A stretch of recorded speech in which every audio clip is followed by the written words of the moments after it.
In the English language, there are certain words that sometimes you can use them. It's the same word, and they have totally different meaning. Here's an example. I was talking with my wife the other day, and I mentioned possibly getting a motorcycle. And she said, "Sure, Andrew." So to me, I heard "sure," and I thought, that's good. That's a positive. She's on board with this. Sure means yes. What I learned when I came back from the Harley dealership was that sure definitely did not mean yes. Sure meant something like, "Andrew, you're crazy. We're not getting a motorcycle. You must be literally insane." So that's an example of how sure could have two different meanings, right? Well, there's also ways that two different words can be used interchangeably and often mistakenly to mean the same thing. So an example of this would be turtle and tortoise, right? So a turtle is one of those four-legged reptiles with a shell that lives in the water, and a tortoise is the same animal but on land. Another example would be poisonous and venomous. Poisonous means that it harms you when it's eaten or ingested, and venomous means it's harmful when it bites you. So a lot of people might say that eating a rattlesnake is poisonous, when in reality, you could eat a rattlesnake and it won't kill you. I've never had one, but I would imagine it tastes like chicken. But if that venomous rattlesnake bites you, you better believe you're going to be harmed. So today we're going to talk about two words that I know you use a lot in your work. We're going to talk about how those words are different and how our country's approach to helping those in need has dramatically changed over the last 400 years. The two words that we're going to be talking about are charity and philanthropy.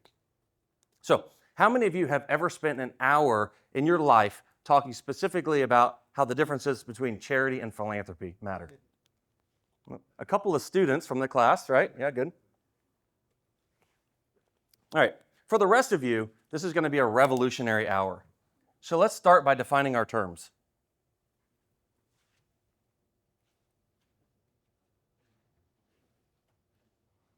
So charity is a direct aid to those in need. In the Bible, charity, or caritas, is one of three theological virtues alongside faith and hope. God calls us to steward our resources for the good of others, and as Peter wrote in his first letter, each of you should use whatever gifts you have received to serve others as faithful stewards of God's grace. We are directed by God to be grateful for what we have and to share it with others. So I preach this at home too. I've got 4 kids. And there are occasions when they're sitting at the table and I say, "Seriously, kid, why do you need 7 spoons to eat your cereal? Be grateful for 1 spoon and please share the rest with your siblings," right? So we live out this call to charity through our corporal and our spiritual works of mercy. Some examples of charity include responding to a homeless person asking for money, building homes through organizations like Habitat for Humanity, volunteering through organizations like the Jesuit Volunteer Corps and St. Vincent de Paul Society, and directing people's spiritual needs as a campus minister, as a Bible study leader, or as a spiritual director. So charity is directly helping those in need with whatever their needs are, whether those are spiritual, mental, physical, emotional, or psychological, right? So what about philanthropy? Philanthropy is different. Philanthropy is institutional, it's strategic, and it's future-focused. When we think about philanthropy, we're thinking about giving for an impact that will come in the future.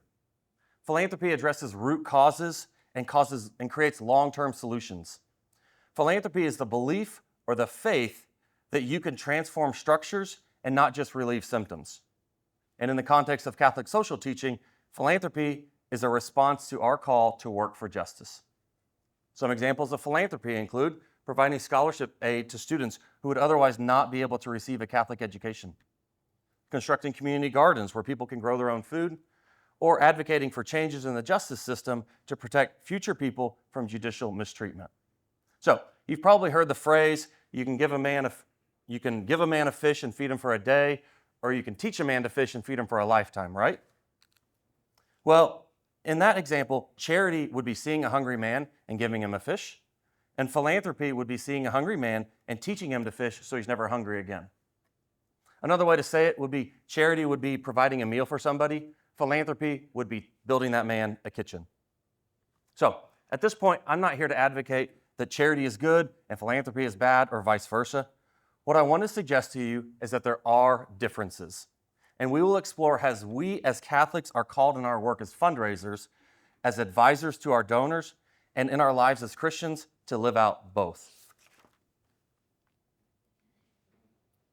So now we're going to take a walk through history and look at how charity and philanthropy has changed in the U.S. Do I have any history majors out here? All right. You guys are going to love this. So, in addition to understanding the difference between these terms, I believe that as professional fundraisers, we should understand the history of these words so we have a more complete picture of our work today. So now I'll walk you through 4 eras in American history, and in each one you'll see distinct differences in how our country as a whole and our church approach charity and philanthropy. Era number 1 is the era of survival. So imagine you've just landed at Jamestown in 1607. The King of England is counting on you to make this work. It's up to you, your family, your Swiss Army knife, and Steve, your idiot neighbor who messes everything up he touches. Seriously, who let Steve on the boat, right? But regardless of how awful Steve is, you need him to make it. It's a matter of survival. A strong tribe is the only way this new colony works. So between diseases, bugs, jaguars, droughts, blizzards, Indians, and what I can only imagine is terrible Wi-Fi, life in the New World is tough. And it will be for a long time. Charity or helping your neighbors is a matter of survival. So then along comes Cotton Mather and the Puritans. According to Mather, charity isn't just necessary for survival, but the wealthy helping the poor is also a divine obligation. Necessary for New World survival and necessary for eternal salvation. But up to a certain point. Mather was good about inspiring charity, but was also very nervous about helping too much. The poor that can't work are objects of our liberality, but the poor that can work and won't should find them work, set them work, and keep them to work. So Cotton Mather bringing tough love to charity since 1663. The Puritans really knew how to make helping people feel complicated, right? So this is the beginning of a theme, though, that you'll notice throughout this talk. Charity is good, but in moderation. So even while helping your neighbor is a matter of national pride, it's still important to temper it with good judgment. The word circulating through the nonprofit community at the time was a new one, pauperism. It's widely accepted that people who are capable of work but struggle to make it would eventually lose all ability to make it on their own and become paupers. And we had to prevent against that. So not too far down the road came Benjamin Franklin. Born in 1706, Franklin was a big fan of Mather. In fact, he took the teachings of Cotton Mather and continued to build on them. Franklin was very committed to innovation, invention, problem solving, and yes, generosity. Throughout his lifetime, he organized the buildings of libraries, fire departments, universities, hospitals, and more. And inspired by Mather's cautious tone, he loved to think in moderation. I think the best way of doing good to the poor is not making them easy in poverty, but leading or driving them out of it. Many of his charitable programs were essentially work service initiatives where people who needed help could get it while still preserving their dignity. And during this era, national and religious duty were the main driver of how we help others. We help people with what they need right now, but also prepare them for a life where they no longer need it. And the last person that we'll highlight in this era is a Frenchman, Alexis de Tocqueville. A French philosopher, Alexis de Tocqueville, observed, Americans of all ages, conditions, and dispositions constantly unite together to hold fates, found seminaries, build inns, construct churches, and distribute books. I have frequently admired the endless skill with which the inhabitants of the United States managed to set a common aim to the efforts of a great number of men and persuade them to pursue it voluntarily. So I love that de Tocqueville, a Frenchman, observed Americans voluntarily building churches and schools, and his conclusion was essentially, Sacre bleu, they are remarkable. They are idiots, but they are remarkable. So America, even in its founding, had a very charitable and philanthropic spirit that was unique in the world. But what about the Catholic Church during Era 1? Again, this is 1607 to 1861. In 1607, the Catholic population of the United States was less than 1%. It wasn't until the 19th century that Catholics started to exist in significant numbers. So the Catholic influence on East Coast society was more or less non-existent. The first American-founded religious order didn't come around until 1809, the Sisters of Charity of St. Joseph. So to put some numbers behind this, in 1830, there were 500 religious sisters in the United States. Just 30 years later, in 1860, there were 5,000 religious sisters. 45 religious orders, 200 female academies, and 35 sister-founded hospitals. So even though there weren't many Catholics in America, the ones who were here were very committed to charity. St. Elizabeth Ann Seton, founders of the Sisters of Charity of St. Joseph, said in 1809, "It is the joy of my soul to assist the poor, visit the sick, comfort the afflicted, clothe little innocents, and teach them to love God." And in 1845, the St. Vincent de Paul Society was founded in France by Frederick Ozanam. It came over to America shortly after, and Vincentians focused on person-to-person service, visiting the poor, and offering mutual spiritual growth through local conferences. So today, there are over 4,400 conferences in the United States with nearly 2 million active volunteers globally.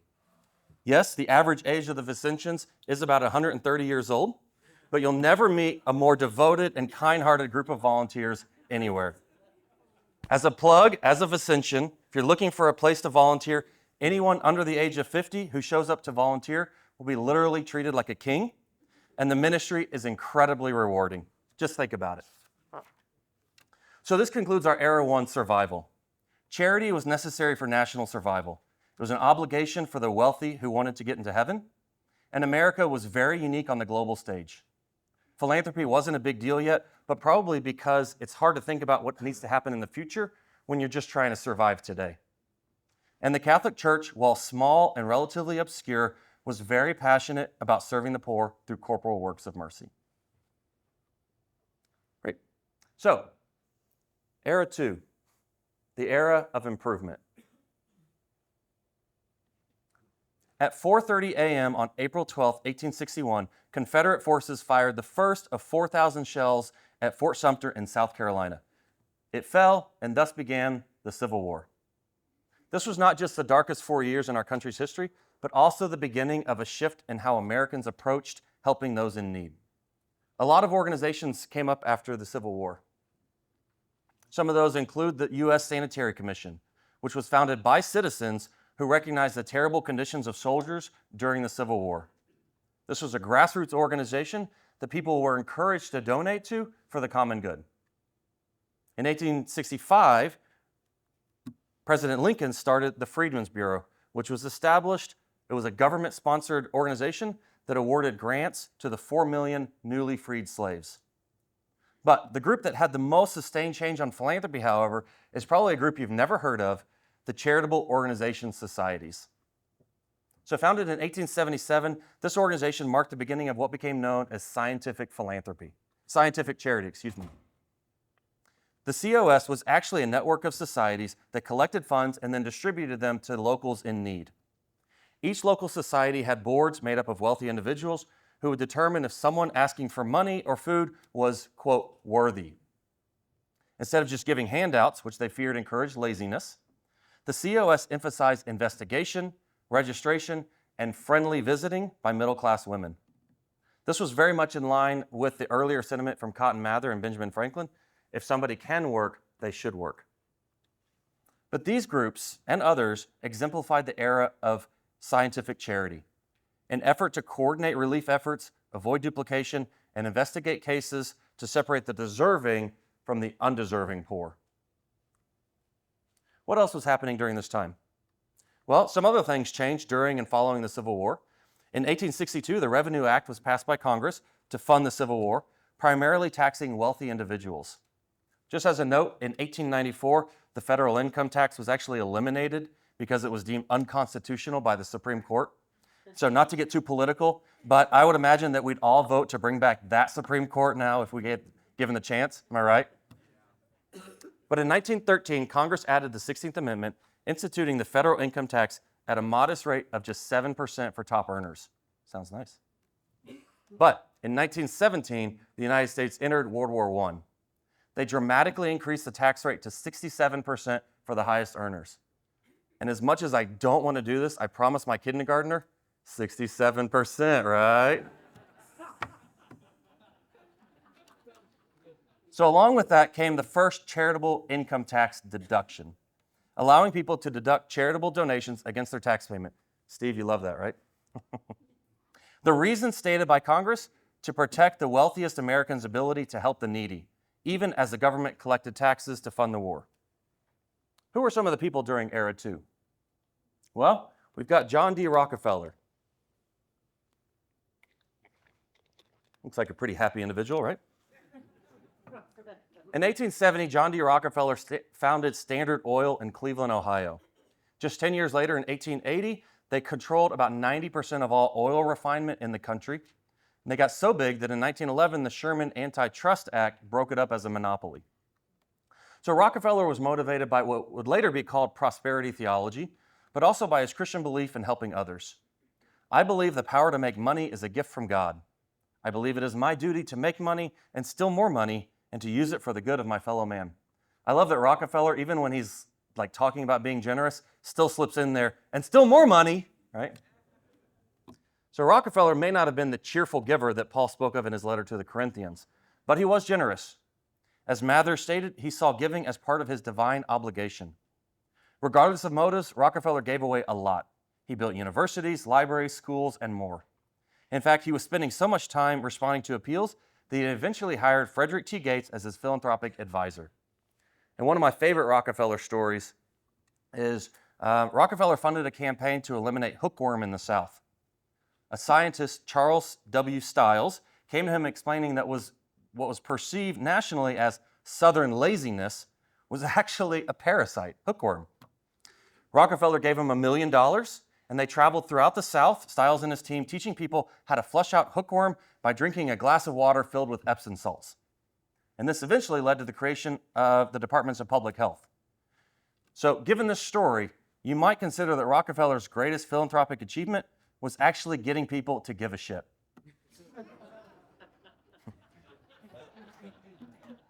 The joke took a lot of build-up, so I appreciate the laughs. Great, thanks. So Rockefeller, a very generous man in terms of dollars given, went to great lengths to put systems in place to ensure money was used efficiently and effectively, a prime example of scientific charity. What about the Catholic Church during Era 2? I'm not sure she looks much happier than Rockefeller. Catherine Drexel was born in 1858 to a wealthy family in Philadelphia, Pennsylvania. When Catherine was little, her stepmother Emma would open their home to the poor and needy, almost like Daenerys Targaryen holding court and granting petitions, just minus the dragons.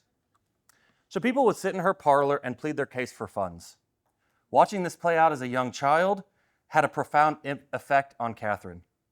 Years later, when Catherine was discerning religious life, she had an audience with Pope Leo XIII. Catherine had recently toured the American West and had developed a deep love for Native Americans and African Americans, especially because they weren't being educated in America. She asked the Pope who he could send to take care of these people, and Pope Leo's response, of course, "Why don't you become a missionary, my child?" So she did. She founded the Sisters of the Blessed Sacrament, whose charism is and was and is to build churches and schools primarily for African Americans and Native Americans. So in 1891, Pope Leo XIII published Rerum Novarum, the founding document for Catholic social teaching. This document focuses on three principles: human dignity, subsidiarity, and solidarity. Now those are big words, so if you're not familiar, just a quick explanation. Subsidiarity means letting the institution closest to the need address the problem, and solidarity means collectively working together for the common good. As the world was becoming increasingly more industrial and processes more scientific, Pope Leo recognized the importance of always caring for the humans involved in these processes. These principles all work together to define the common good, giving us the corporal and spiritual works of mercy. And in 1910, following the Pope's encyclical, three men at the Catholic University of America, Monsignor William Kirby, Bishop Thomas Shahan, and Monsignor John O'Grady, founded the National Conference of Catholic Charities. Is Carrie here yet? Nope. So Carrie Robison will be speaking tomorrow, I presume, and she's with Catholic Charities as well. So Catholic Charities was directly inspired by Rerum Novarum and the growing professional field of social work, aiming to coordinate scattered Catholic aid agencies in a common goal of serving the poor. So you can see the Catholic Church was very committed to serving the poor in charity, but was also starting to see the benefits of greater organization and the efficiency of combining their efforts. And 120 years after the publication of Rerum Novarum, Pope Benedict XVI wrote this in Caritas in Veritate: "The principle of subsidiarity must remain closely linked to the principle of solidarity and vice versa. Since the former without the latter gives way to social privatism, basically making money by helping the needy, while the latter without the former gives way to paternalistic social assistance that is demeaning to those in need, or essentially showering the poor with manna from on high." So you can see that during this time of scientific charity, the Catholic Church maintained a diligent and intentional focus on serving those in need. Church leaders like Catherine Drexel, Monsignor Kirby, Bishop Strahan, and even Pope Leo XIII knew that strictly focusing on helping those worthy or deserving individuals isn't truly answering our call to Christian stewardship and hospitality. Next we have Era 3, the era of expansion.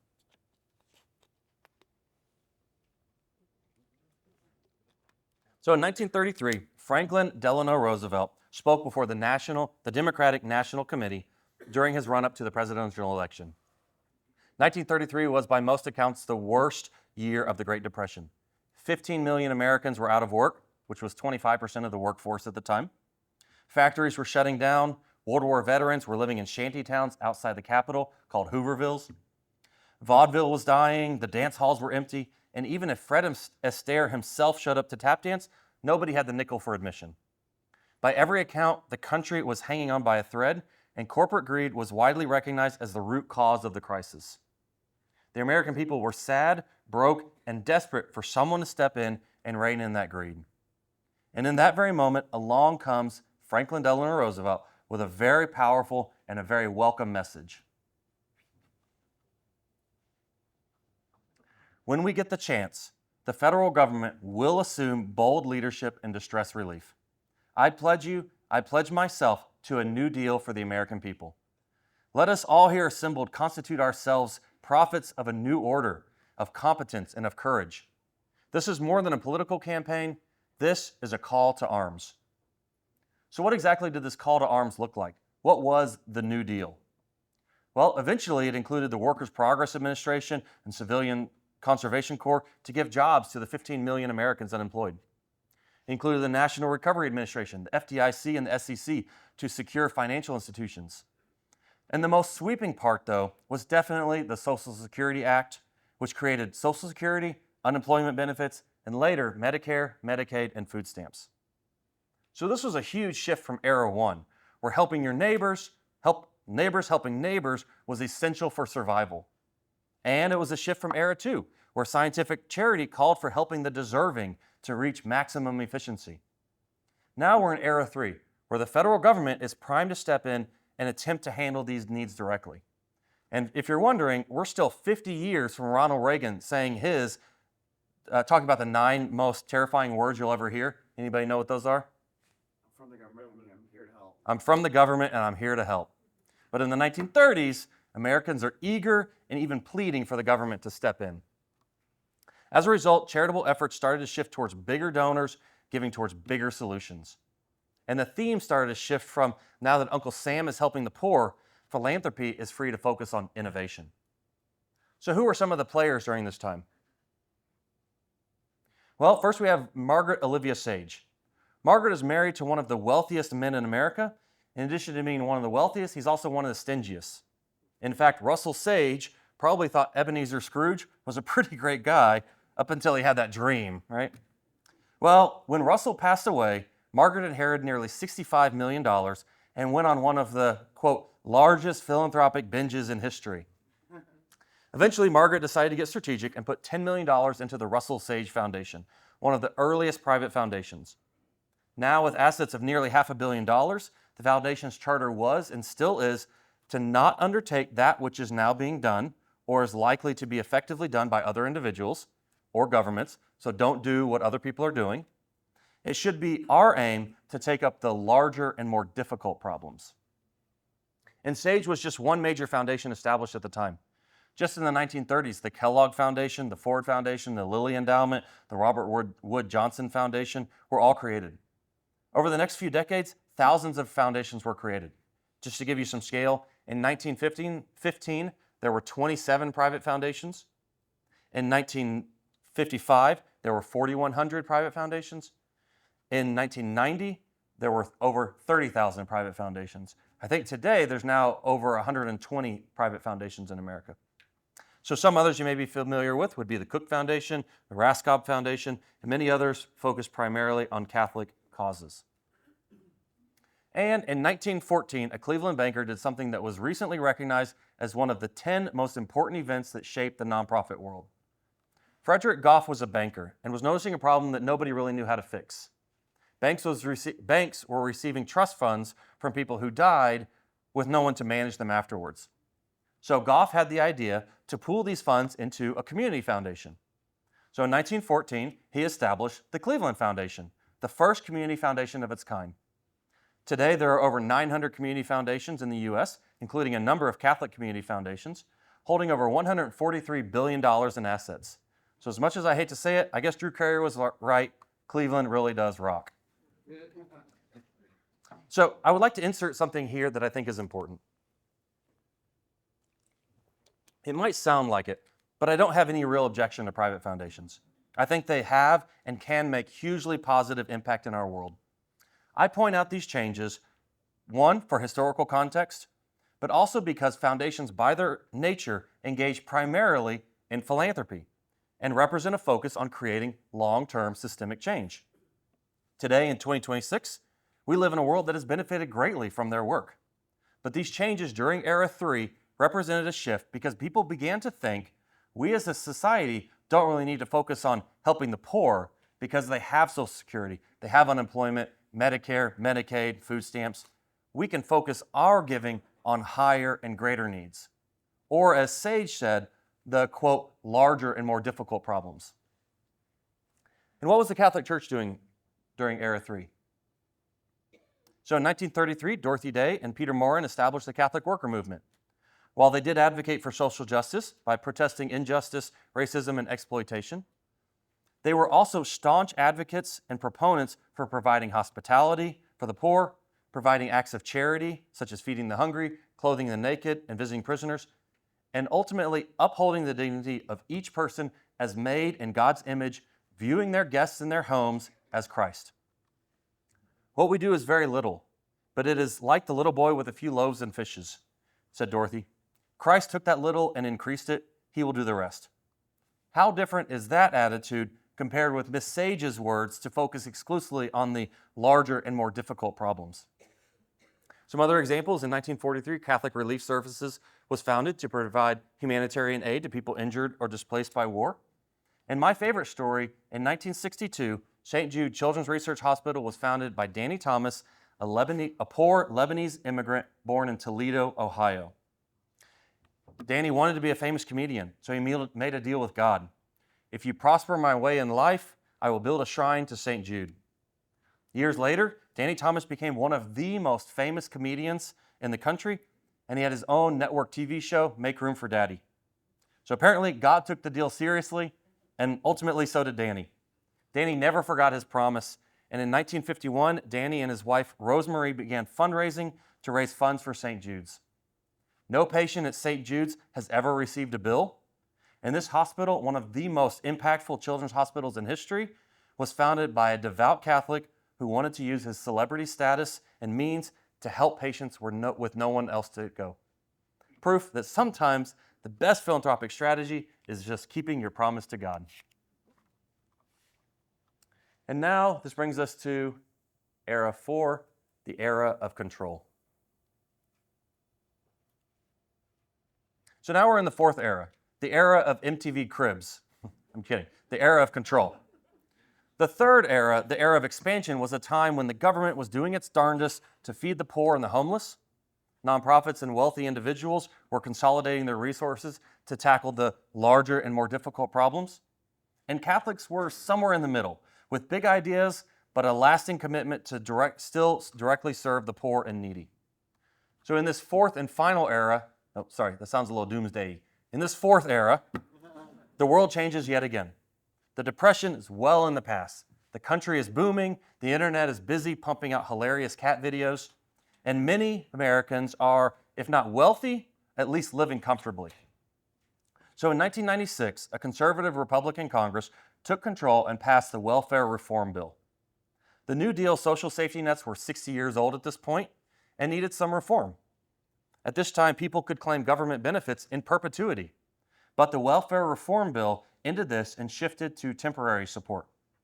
So at least in theory, this was effective in taking the burden off the federal government to support people forever, and at the same time shifting nonprofits' mindset back to reality.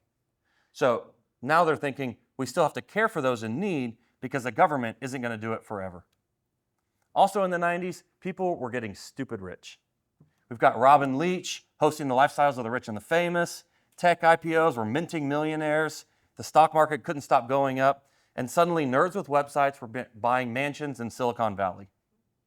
Meanwhile, prosperity gospel preachers like Benny Hinn, Pat Robertson, and Robert Tilton were bringing in millions, building media empires and convincing people that financial blessing was just one phone call and one donation away. And at the center of all this wealth in 1996, you've got Bill Gates, at just 41 years old, being officially crowned as the wealthiest man in the world. Yes, the world was changing, and that meant that charity and philanthropy were changing too. This is where we first heard the term philanthrocapitalism. So what does philanthrocapitalism mean? Philanthrocapitalism is the strategic application of capitalist market methods, business expertise, and investment strategies to philanthropy, aiming to solve complex social and global problems. What does that mean? In simple terms, it's ultra-wealthy individuals like Bill Gates treating charity like businesses. And as the first domino to fall in this new era, we have the creation of the Bill and Melinda Gates Foundation. In 2000, Bill and Melinda merged two other foundations and added $5 billion in Microsoft stock to make their foundation the largest in the world. So not only was Bill Gates the wealthiest man in the world, he had the largest foundation. Later on, Warren Buffett ended up adding around $31 billion more. So this marked the rise of the mega donor. Folks like Bill Gates and George Soros, Mackenzie Scott and Michael Bloomberg, and others. And on the Catholic side, think of people like Tom Monahan, Tim and Stephanie Bush, Frank Hanna, Sean Filer. And what do mega donors want? Like Carnegie, Rockefeller, and Sage before them, they want to give with intent. They want to change the world in the same way that they grew their companies: maximum efficiency, limited waste, and here's the key, they want to maintain control. They didn't build billion-dollar companies by handing over decisions to someone else, and they're not going to start now with their philanthropy. So in 2010, as a sign of the social power of big philanthropy, Bill Gates and Warren Buffett launched the Giving Pledge, a public commitment to give 50% of their wealth to charity before they died. It launched with 57 signatories and today has 250 signers. So 15 years later, here's the update to this tremendous commitment to using billions of dollars to make the world a better place. Of the 57 original pledgers, 22 have died, and of those, 9 gave away 50% to charities. 1 accomplished it during his lifetime.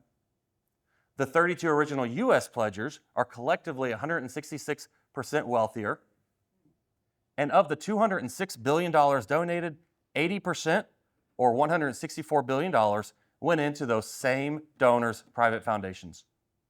So I don't know about you, but this feels like if I told my kids before Christmas that we're going to donate half of our toys so that we can make room for new toys, they'd get excited. They'd immediately move all their toys into the playroom closet so they could evaluate which toys other kids are going to like best. And then a year later, I'm wondering where the heck the new toys are going to go because none of the old toys were ever actually given away. So maybe you're reading between the lines on this one, but I'm not totally sure this giving pledge is really all it's cracked up to be. However, Era 4 is not all smoke and mirrors.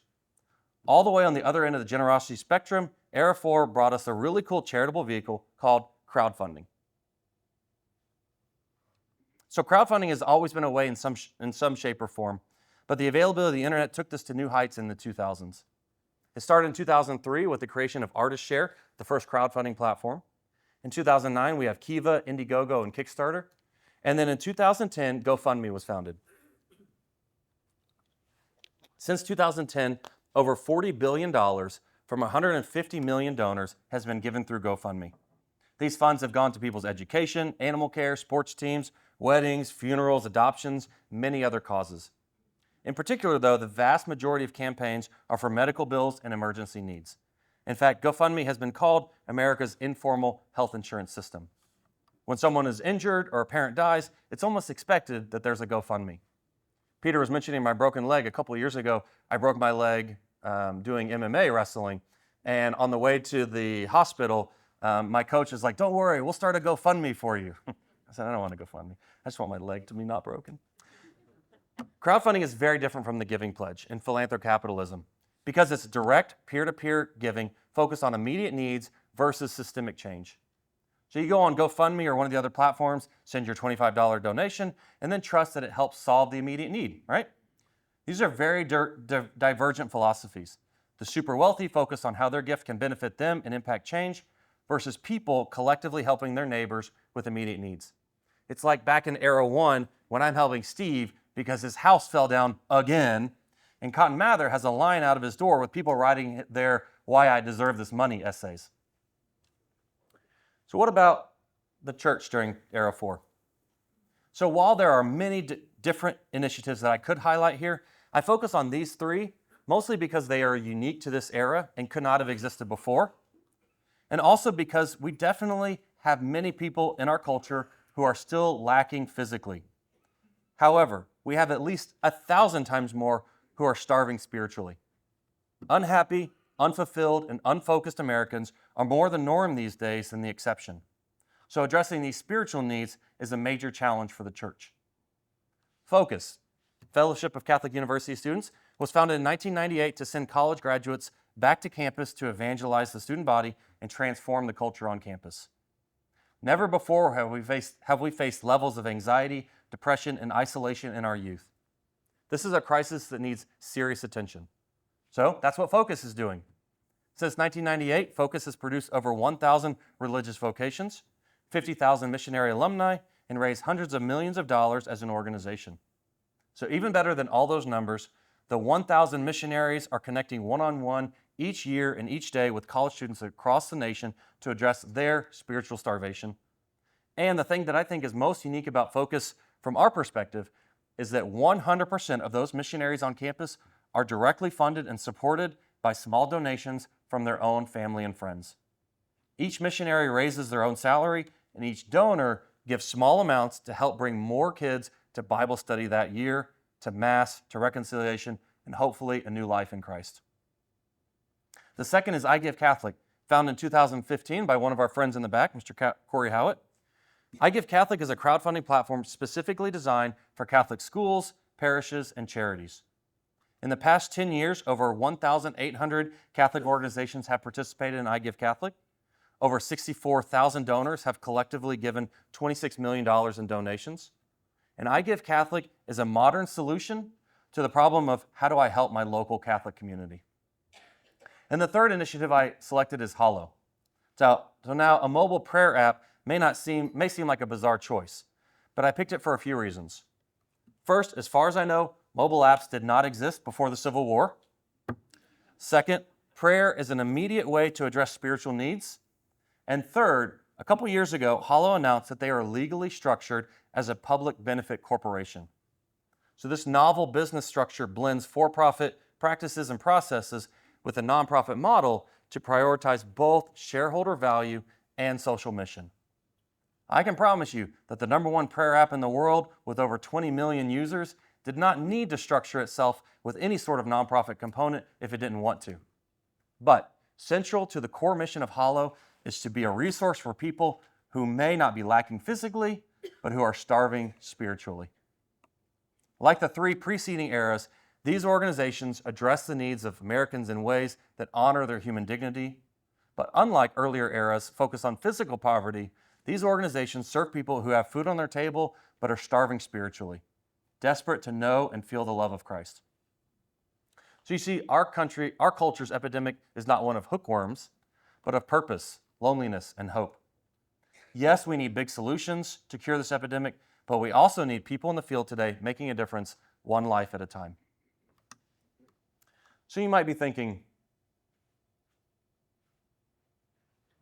okay, Andrew, this was great, right? I learned about Danny Thomas founding St. Jude, John D. Rockefeller, curing hookworm, eating a rattlesnake probably won't kill me, and that the Giving Pledge was a total sham. But what does this matter for me today? I want to tell you a story. During an NPR interview back in 2009, a major foundation CEO gave a very honest response to a poignant question. You see, their foundation offices are located in downtown Seattle, and the ornate building has become a place where many homeless gather outside. When the CEO was asked by the reporter why the people working at the foundation can't be more helpful to the homeless outside their building, this was her response.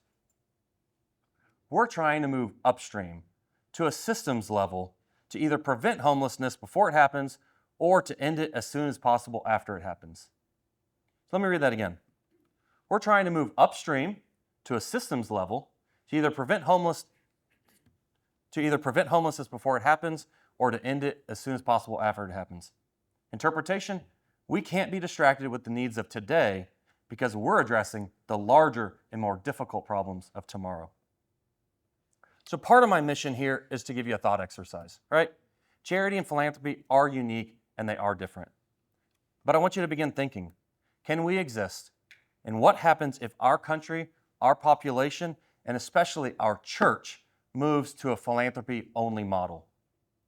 Remember that statement, you can feed a man for a day by giving him a fish, or feed him for a lifetime by teaching him to fish? Which is the better option? Well, most of us would say, teach him to fish, right? Well, I think that sentiment is dangerous when acting alone. The purpose of sharing this presentation is to give you an occasion to think about your organizations, yourselves, your donors, and us collectively as a church. Remember when I asked how many of you have spent an hour thinking about charity and philanthropy? This is your opportunity. This is your hour. Are we sacrificing charity by focusing only on philanthropy? Are we neglecting the needs of people today for the benefit of people who will come tomorrow? Just as Pope Benedict said subsidiarity without solidarity is dangerous, and vice versa, I would say this. If you characterize charity as the works we are called to do, and philanthropy as the faith we are called to in a brighter future, what does James 2, chapter 26 say? For as the body without the spirit is dead, so faith without works is dead also. We must not neglect the works to focus exclusively on the faith. Orestes Brownson, a Catholic philosopher during Era II, said around the time of the Civil War, philanthropy, when acting alone, seldom fails to make matters worse. I'll read that again. Philanthropy, when acting alone, seldom fails to make matters worse. In the Greek tradition, philanthropy comes from the root philos, or love, and anthropos, man, or humanity. Literally, love of humanity. But I would suggest this. Philanthropy must be coupled with charity, because when you remove charity from philanthropy, you have neither love nor humanity. Philanthropy without charity is like living without a soul. It's like a burger without the meat. It's like a race car without the engine. It's like 10,000 spoons and all you need is a knife. Sorry. It looks, sounds, and feels good, but in the end, it's ultimately meaningless. As Brownson said nearly 200 years ago, it seldom fails to make matters worse. Maybe the church isn't at that point today, but only for the efforts of those of us who understand the risks will we prevent us from going there in the future. And speaking of judging the poor from a position of wealth and comfort, about a year ago, I started volunteering for St. Vincent de Paul. I was doing home visits. And these visits are some of the best and most difficult parts of my week. Sitting down in people's homes and hearing their stories and struggles can be gut-wrenching. Knowing that I can't fix everything going wrong with them is really tough. And honestly, every visit brings up some unconscious bias or some judgment that I have for the poor. I leave these appointments feeling happy that I can help and guilty that I'm still judging them for their bad decisions. But you know what? I keep doing it. Not because our $400 check will keep their lights on for another month, or because it puts a week's worth of food in their kids' bellies, but because I know that God is using these visits to work on my heart more than anything else. And if I'm going to truly practice what I preach, I've still got a lot of work to do. The conference this week is to explore, discuss, and discern the theology of gift. All that we have is a gift from God, and He calls us to share that gift with others. I have no doubt that the speakers this week will fill you with inspiration. They will educate you with great ideas, and that they will encourage you to do more. But keep this in mind, that we are unique in the fundraising world. As Catholic fundraisers, we are on mission every day. And as Catholic fundraisers, this is my message for you.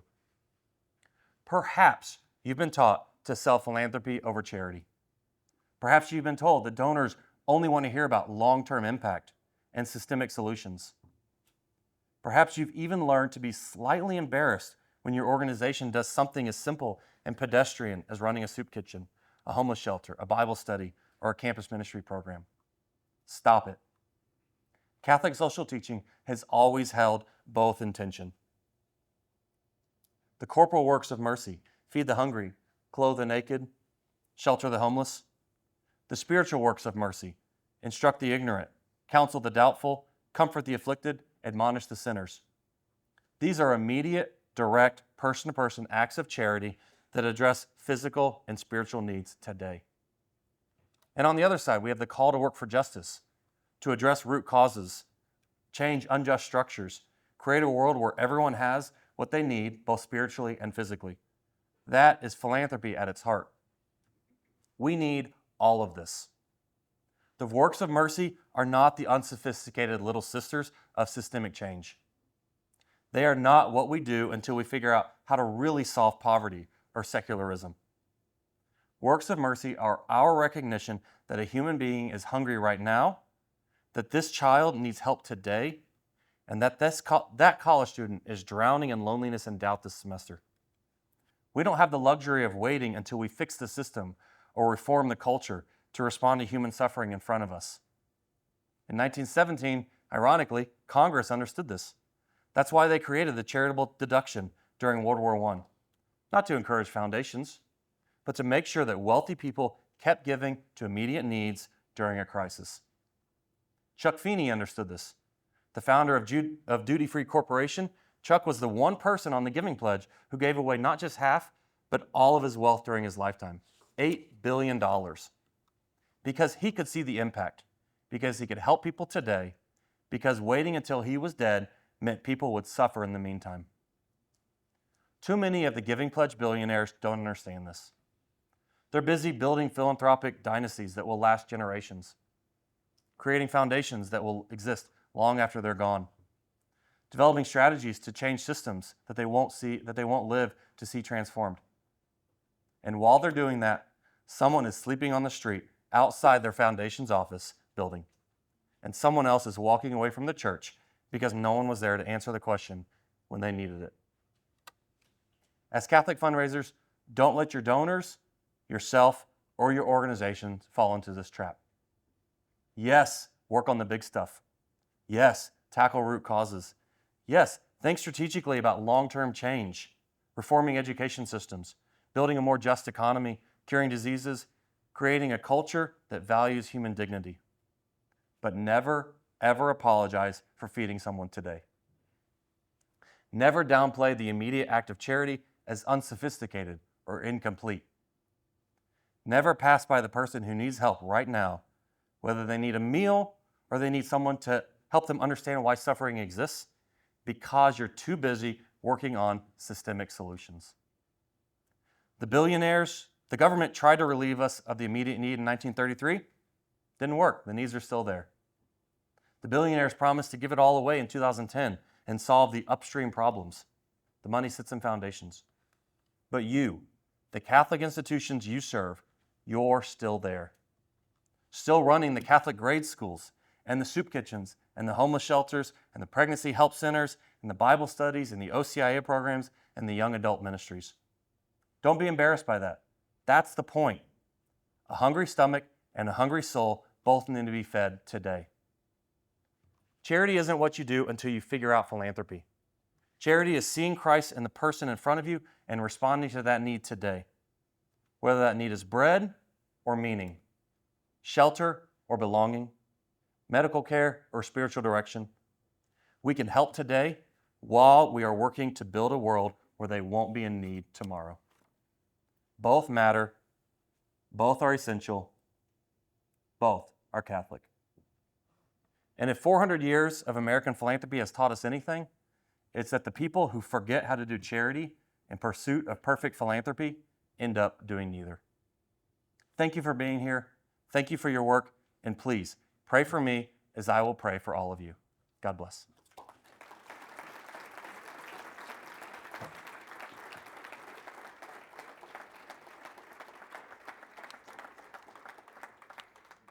Andrew, before you go, would you tell us about Petrus' sponsorship of this event and what you think about teaching in the program? Sure. So 20 years ago, I ended up in fundraising, probably very dissimilar from all of you, because somebody offered me a job and I didn't know what it meant, right? And so I've been in fundraising for 20 years. It's been an amazing career. I love it. I love working with donors. I love working with organizations. And part of what sort of propelled me to a 20-year career versus a 3 and out was I got involved in a master's program and I learned the basics and the background and the foundations of philanthropy. And so now, 6 years ago, when Peter said, hey, we're redoing this program at University of Mary, and would you be interested in being an instructor for it? I said, absolutely. The graduate school in this line of work gave me a lot, and I jumped at the opportunity to give back.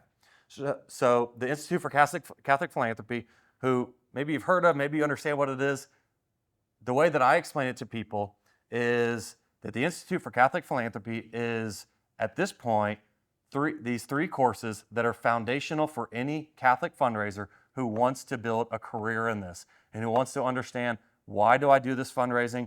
What makes my role different from all the other nonprofit fundraisers out there? And how can I do it a little bit better? So there's 3 courses. They're all taught over the summer. First one begins in May.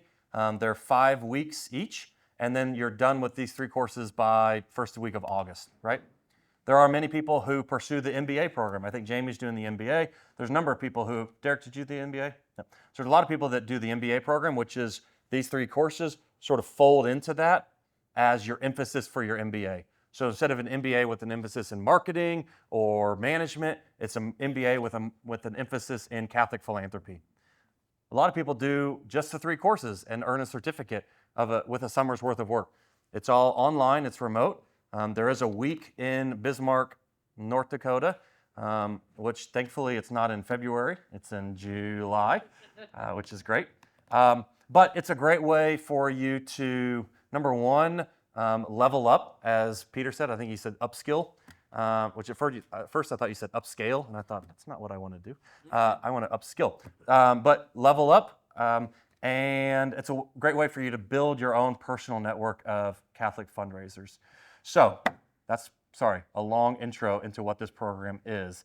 The 3 courses, Jamie Capetta back in the back will be teaching the foundations of Catholic philanthropy. What about the Petrus Scholarship? I'll get to that.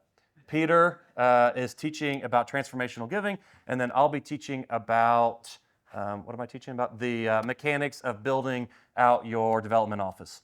I would definitely encourage you, if there's any part of you that's thinking, I think I might want to do this Catholic fundraising for a little while, consider investing in yourself, considering investing in your organization, and consider investing in education. Okay, is that good?